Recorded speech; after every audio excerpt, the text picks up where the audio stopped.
Boa noite a todos. Tudo bem? Estão se sentindo bem? Que bom. Não está tão frio, né, hoje. Ontem eu vou falar que estava, né, demais da conta. Muito bom. Sempre bom estar aqui para fazer o tema da noite, né, depois de uma ausência aí minha. Hoje nós vamos falar, o nosso capítulo é o 6, e o nosso tema é o Cristo Consolador, que traz aqui esse capítulo, ele já concentra aqui o que a gente mais fala, né, do Consolador que Jesus prometeu. Então nós espíritas usamos muito isso e nos apegamos muito nisso, né?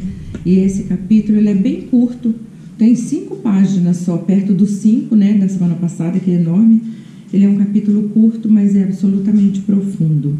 Então ele aborda, para começar, a promessa de Jesus da vinda do Salvador, né? E também destaca que os ensinamentos do Cristo, reinterpretados pela doutrina espírita, traz o consolo, o alívio para as aflições, né, de todos os homens, porque mostra para nós o verdadeiro sentido das leis divinas. Então a gente consegue compreender com essa reinterpretação as leis de Deus, as leis verdadeiras de Deus, né, aquelas que estão na nossa consciência. Mostrou para nós e nos ensinou sobre a imortalidade da alma, né, que a gente não precisa temer, a gente tem a nossa caminhada, tem a nossa jornada, mas a gente não morre.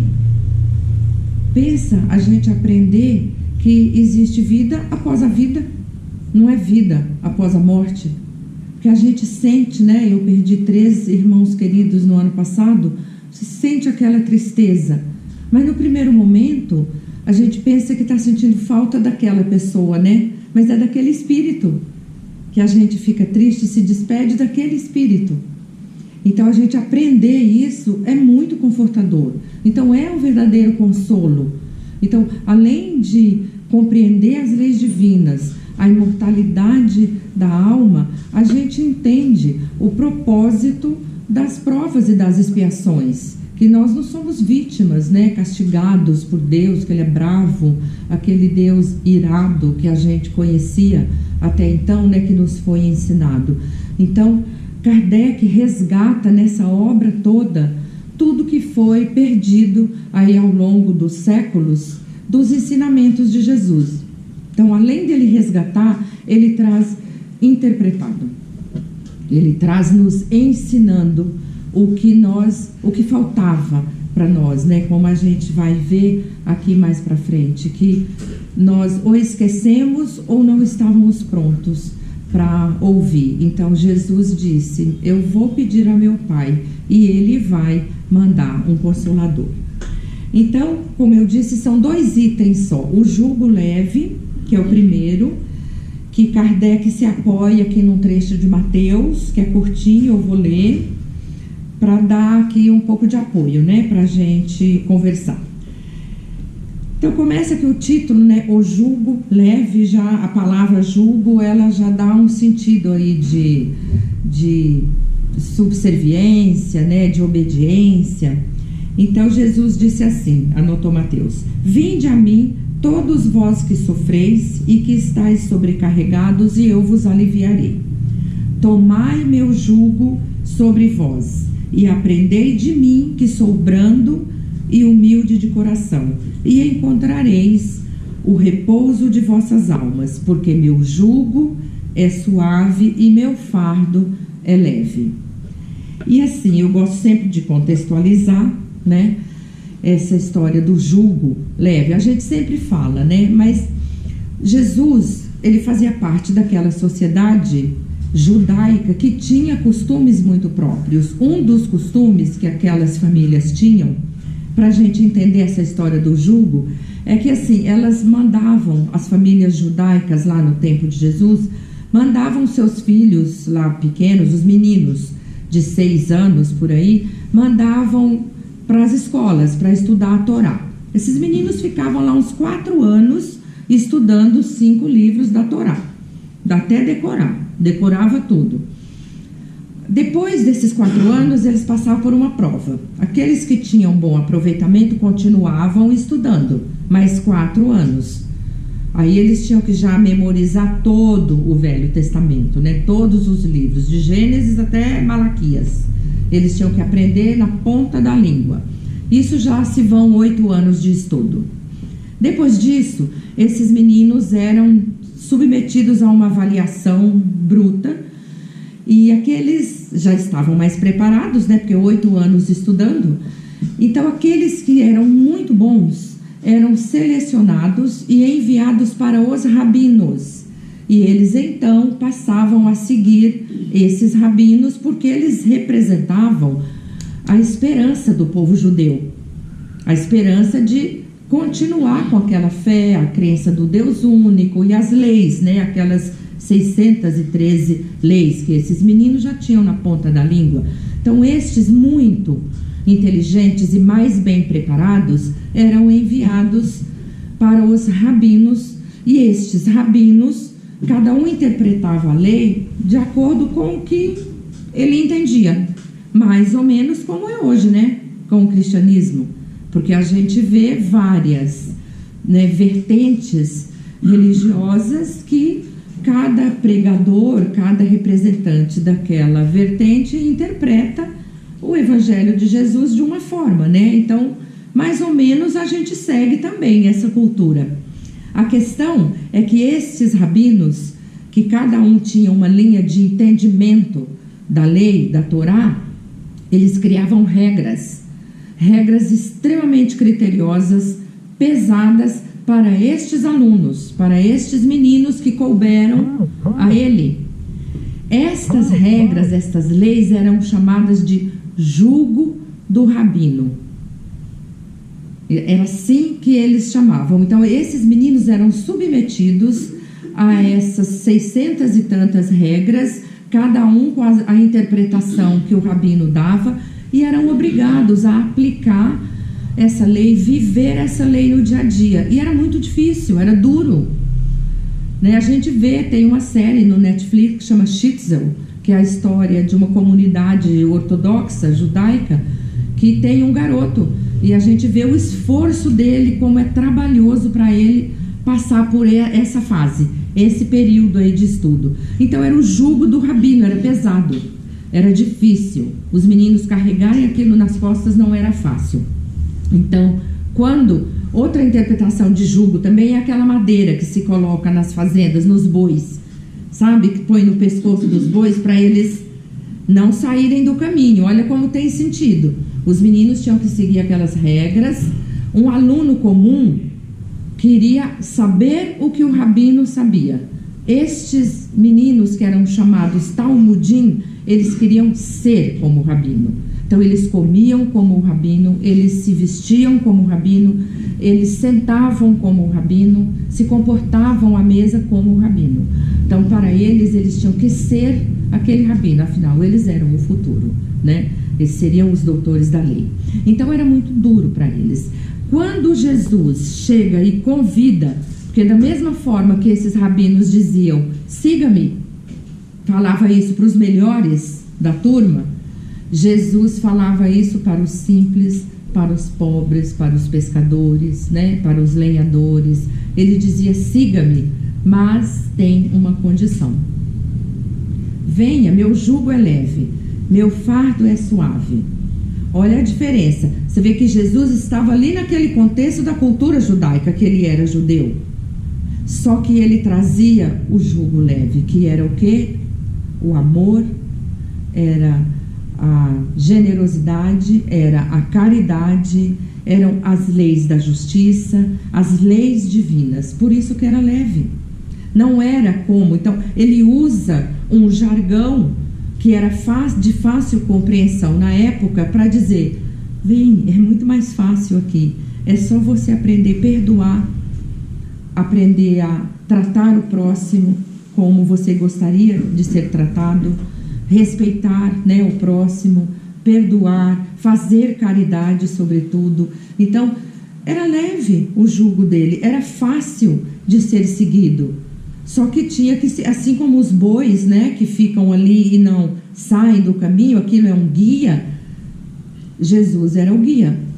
E a condição era: venha me seguir, eu sou o seu guia, seguindo as leis como eu as interpreto. E a interpretação era de amor e de caridade, né? Então vejam que assim, a partir de agora, quando a gente lê o jugo leve, tem mais sentido a gente pensar, né, que é assim, o que é esse jugo? Jugo é um castigo? Não é. Primeiro, que fazia parte de uma cultura, aquele excesso de regras. Segundo, que Jesus veio e falou assim: não precisa disso tudo, não, minha gente. É menos do que isso, só que é muito mais poderoso. Que a caridade é amor, é perdão, é benevolência, é indulgência, é isso tudo. É muito mais leve. Venham e me sigam. Então, quando Kardec aborda aqui nesse item, tudo isso, ele está mostrando para nós a que esse capítulo aqui, para que ele escreveu. Para abordar essa vinda, para dizer que tudo a partir deste momento está reinterpretado. Que nós conseguimos compreender com tantas outras lições que tem aqui no Evangelho, reinterpretadas de um modo que tira um peso das nossas costas, não é? A culpa, o sofrimento, as aflições. Quando a gente aprende, quando a gente entende e tem essa fé na vida futura, fala a verdade, não fica muito mais leve o jugo para nós, porque se você sabe que sempre, que não acaba, que a vida não cessa, que a gente sempre tem a oportunidade, que o Pai dá essa oportunidade para nós. E nós sempre vamos ter a chance de reparar os erros, porque nós cometemos. Não tem como, no estágio que nós vivemos, a gente não passar por dores, não passar por aflições, por sofrimentos. Faz parte da nossa caminhada. Só que a partir do momento que a gente compreende que isso, primeiro, não é castigo de Deus, não é uma pena, mas é única e exclusivamente por responsabilidade minha. E cabe a mim, né, vencer esses desafios. Então, compreender o propósito dessas provas, dessas expiações que a gente passa aqui, é extremamente libertador. Como vida, né, para nós. Como que nós, a partir de agora, vamos viver. Vamos viver sabendo que a gente não morre. É vida depois da vida, não é vida depois da morte. Porque se eu tenho tanta afeição por esta pessoa, é por esse espírito que eu tenho. O espírito não morre. Então, essa clareza que Kardec traz aqui, interpretado para nós, é algo que nos torna infinitamente mais felizes, né, por assim dizer. O outro item aqui que ele traz, tem uma história que eu gosto de contar, dessa história do jugo leve, né, que ilustra como a gente mesmo torna o nosso jugo pesado, muitas vezes, né. Diz que tinha um homem que andava pela estrada, vamos imaginar que ele tinha uma mochila transparente, ali, invisível, nas costas dele. E ele andando e reclamava, né? Reclamava do trabalho, cada reclamação dele uma pedra ia para a mochila dele. Cada vez que ele se vitimizava, uma pedra na mochila. Cada vez que ele falava mal de alguém, pedra na mochila. Chegou uma hora que ele não aguentava carregar. Sentou. Ai, meu Deus, por que me castigas tanto? É muito pesado esse fardo, essa vida, eu não consigo carregar. Deus, que tudo escuta, mandou através de um anjo na sua voz dizendo assim: ei, esse fardo aí é seu, bonitão, isso aí está dentro de você, essas pedras quem colocou foi você. Cada vez que você reclamava, cada revolta sua, cada queixa, cada coisa que você não compreendeu, vai pesando nas suas costas, vai deixando a sua vida mais pesada. Isso é seu. Não vai botando em Deus, não, isso. Aí como que eu me livro disso? venha até a mim, porque o meu jugo é leve. Então comece a exercitar e tirar, né, essas pedras que a gente carrega e que a gente vai se vitimizando e a gente vai se colocando na posição de coitado, né, de que o mundo persegue a gente, que tudo só acontece comigo, ninguém merece, né? Então, assim, enquanto a gente adota uma postura dessa, tudo que está aqui escrito e ensinado para nós fica palavras ao vento. O que a proposta aqui do Espiritismo é amai-vos e instruí-vos, né? Então nós temos que estudar para a gente compreender todo o trabalho que foi feito, toda a obra básica de Kardec tem os ensinamentos aí para todas as áreas da nossa vida. O outro item, o segundo, né, porque são 2 itens e 4 instruções dos Espíritos. Nesse capítulo, as 4 instruções são do Espírito de verdade. É um capítulo denso, mas curto. O Consolador Prometido. Jesus estava se preparando ali, porque já estava ali na véspera da Páscoa e ele já sabia que o sacrifício estava chegando o dia. Então ele estava já preparando os discípulos para o sacrifício que ele ia sofrer, né? Então já estava ali conversando com eles, tranquilizando eles e falando, olha, vai ser difícil, mas tem solução. E aí Kardec escolheu esse trecho aqui, ó, do Evangelho de João, que ele diz assim, se vós me amais, Jesus estava falando com eles, e Jesus falou isso para eles, se vós me amais, guardai meus mandamentos e eu pedirei a meu Pai, e ele vos enviará um outro Consolador, a fim de que permaneça eternamente convosco. Quer dizer, o que está escrito aqui é nosso, ninguém vai tirar da gente. O Espírito de verdade, é isso que ele vai mandar, que o mundo não pode receber porque não o vê e não o conhece. Mas quando vós conhecê-lo, eis porque permanecerá convosco e estará em vós. E olha só que interessante, mas o Consolador, que é o Santo Espírito, que era o Espírito de verdade que veio como Consolador, né, e trouxe aqui para nós através da doutrina, mas o Consolador, que é o Santo Espírito, que meu Pai enviará em meu nome, vos ensinará todas as coisas e vos fará relembrar de tudo aquilo que eu vos tenha dito. Vai ensinar o que não foi permitido falar e nem possível, porque vocês não compreenderiam, e vai relembrar o que vocês possivelmente esqueceram, porque ao longo dos séculos ele já sabia o que os ensinamentos dele passariam e sofreriam e seriam terrivelmente alterados por interesses pessoais, interesses religiosos e tudo mais. Então ele sabia que precisaria que tudo isso fosse resgatado de um modo que ficasse para sempre conosco. E uma vez que a gente conhece essas verdades, elas saem da gente? Nunca mais, né?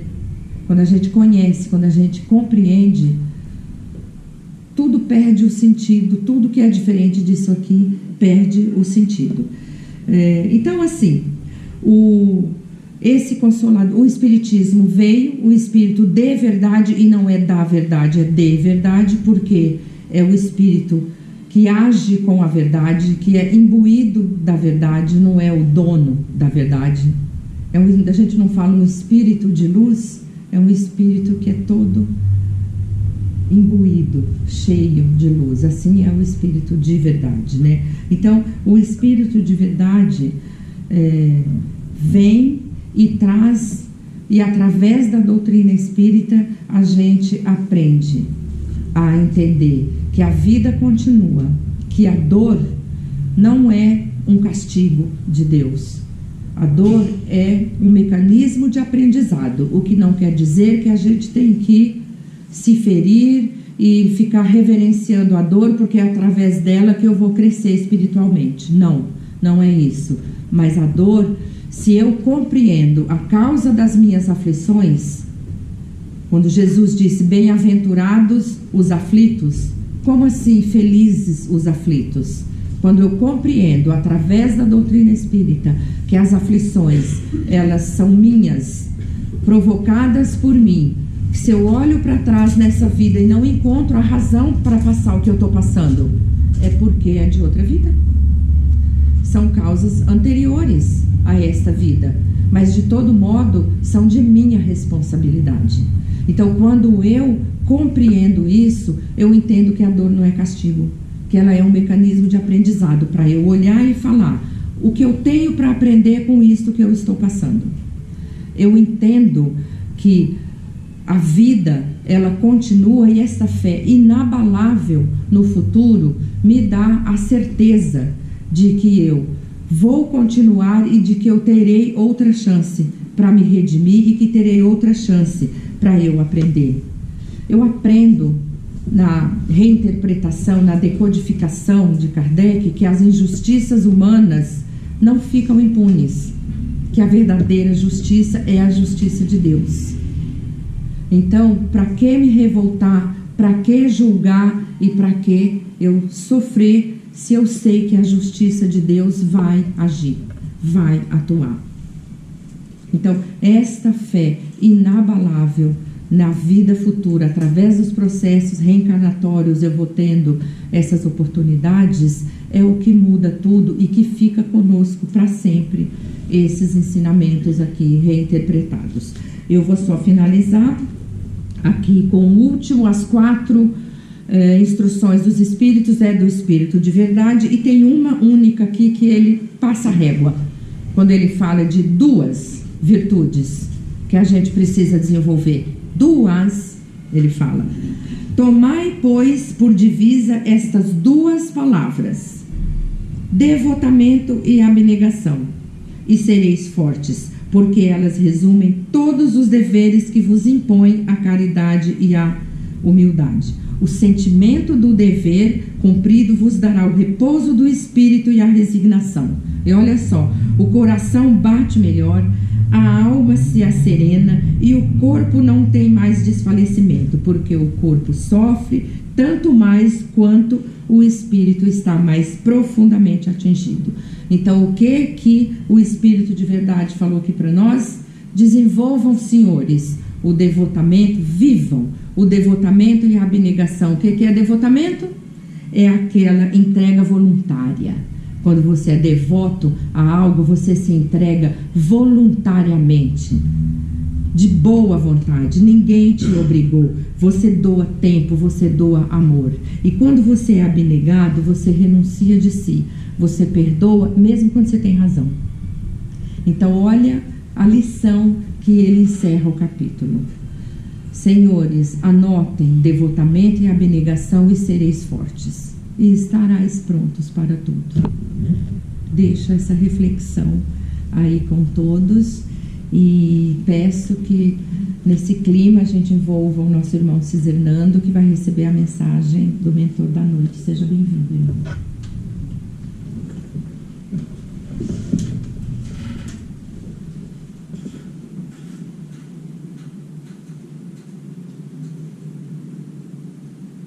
Boa noite, amados irmãos e irmãs. Que a paz do meu Jesus se faça em nossos corações, apaziguando o nosso espírito e nos fortalecendo para as dificuldades que se apresentam na vida. Quando Jesus esteve entre nós, apresentando-nos a boa nova,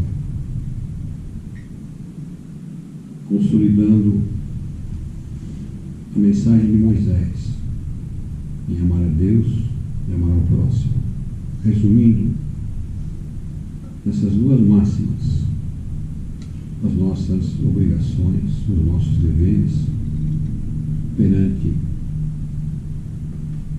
a vida imortal.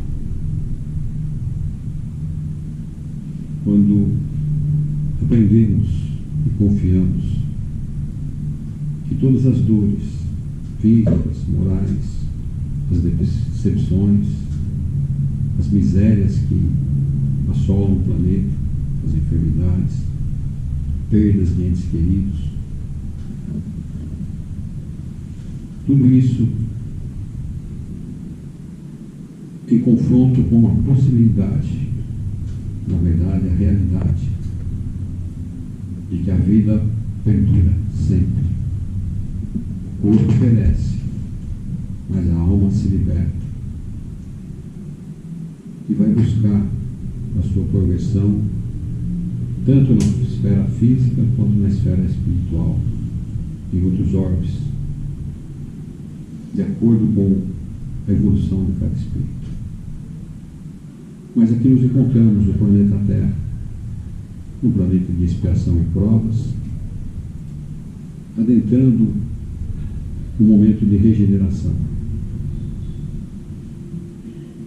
E muitos espíritos, em função desse momento, estão se despedindo de nós.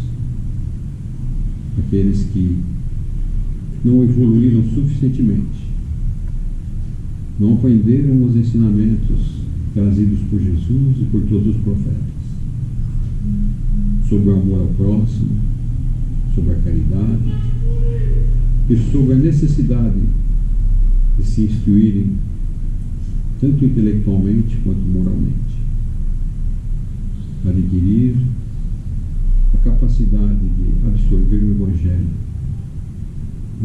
que Jesus nos trouxe de uma maneira tão simples como foi abordado aqui, a questão do seu jugo, deixando de lado a impiedade, a crueldade, exercitando o amor, exercitando a caridade, levando a paz onde havia a dissensão, levando o sorriso aos lábios, levando o perdão. Jesus, o maior exemplo que passou pela face da terra, fez demonstrações de elevado teor no campo físico, promoveu curas, promoveu afastamento de entidades malévolas, libertando assim as pessoas tidas como endemoniados, libertando-os de seus obsessores, trazendo a vida àqueles a quem passava a impressão de morte. Enfim,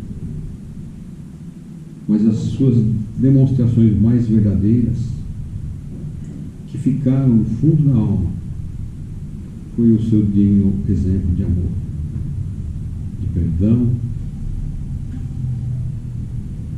de elevado amor a todas as criaturas, ensinando, nada possuindo a não ser a sua autoridade moral, como governador planetário, o espírito maior que a Terra já viu, que coordenou o processo de formação do orbe e veio para cá nascendo numa estrebaria, junto de humildes pastores de animais, sem ter uma pedra por cabeceira que a possuísse. Deixou-nos o exemplo do caminho a ser seguido. E muitos tiveram a capacidade, a coragem de seguir. Apóstolos, cristãos fervorosos, que aceitaram a missão de virem dar continuidade à sua obra, nos esclarecendo, nos ensinando, nos amparando, nos perdoando, a fim de que pudéssemos nos libertar da dor, do sofrimento e da ignorância. Por isso, no Consolador prometido, Jesus nos adverte: amai-vos e instruí-vos. Sem essas duas características, essas duas virtudes, nós não conseguimos alçar voos a mundos maiores, a mundos plenos de amor, de alegria, de felicidade. Só depende de cada um de nós, queridos irmãos. Não dependemos do nosso semelhante. O nosso insucesso não é responsabilidade dos nossos irmãos de caminhar, é de nós mesmos. Jesus mostrou isso. no seio da própria família, no local onde nasceu, ele não conseguiu fazer com que as pessoas aderissem ao seu movimento. Mas aqueles espíritos mais amadurecidos conseguiram compreender. E a sua verdade, verdade imortal, foi disseminada pelo planeta, culminando com a obra do Consolador Prometido, trazido pelos Espíritos e codificado tão condignamente por Allan Kardec. Um espírito também de singular capacidade intelectual e moral, que também sofreu, foi perseguido. Foi a terceira revelação. Os Espíritos revelaram, mas coube a ele o trabalho de organização, o trabalho de colocar de uma forma que nós pudéssemos entender e assimilar esses conceitos tão belos, com clareza, com lógica, com razão, com racionalidade. E é isso, queridas irmãs e irmãos. Estudemos o Evangelho de Jesus, estudemos a doutrina dos Espíritos e saibamos filtrar as obras que vão surgindo, trazendo desvios, como aconteceu com o Evangelho de Jesus. Fiquemos com os autores prediletos e não nos perderemos nesse caminho. Não que não devamos estudar as outras demais obras, mas devemos ter todo o cuidado e discernimento. Que Jesus abençoe todos nós, abençoe Kardec e abençoe essa pleiade de espíritos iluminados que vem até nós trazer a mensagem de fé, de esperança, de caridade, de amor, de conhecimento, a fim de que não possamos nos deixar levar como aqueles pássaros que levaram as sementes atiradas ao caminho.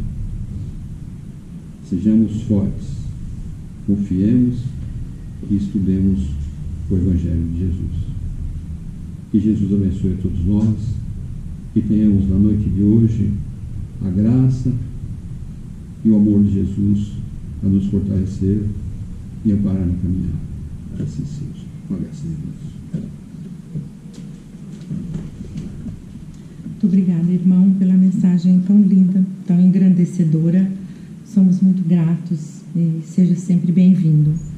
Então, nesse clima, nessa atmosfera de paz, de amor, vamos caminhando para encerrar a nossa tarefa de hoje, agradecendo a Deus Pai Todo-Poderoso pela oportunidade que tivemos de aqui reunidos ouvirmos sobre o Evangelho de Jesus.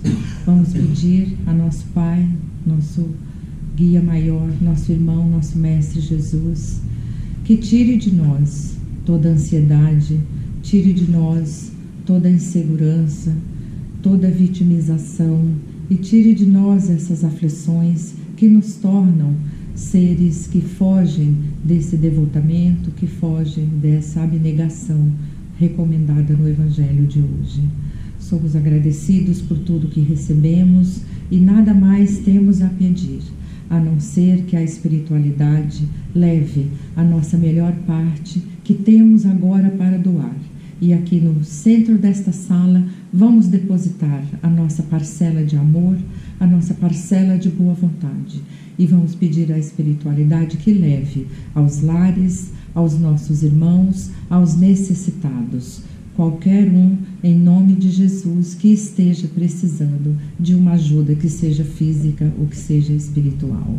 Vamos mentalizar nossas casas, nossos lares e agradecer a bênção de termos este lar, de termos a fé cristã que nos acompanha e nos fortalece muito. Então, assim, muito agradecidos, vamos manter os olhos fechados e ficarmos recebendo neste momento o passe espiritual que é dirigido sobre nossas cabeças pela espiritualidade.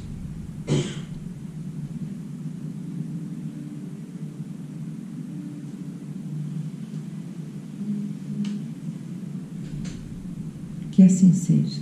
Obrigada a todos os irmãos do plano maior que nos acompanharam Obrigado ao mentor da casa e aos nossos mentores, a Deus Pai Todo-Poderoso, Jesus, nosso Mestre, Maria, nossa Mãe Santíssima.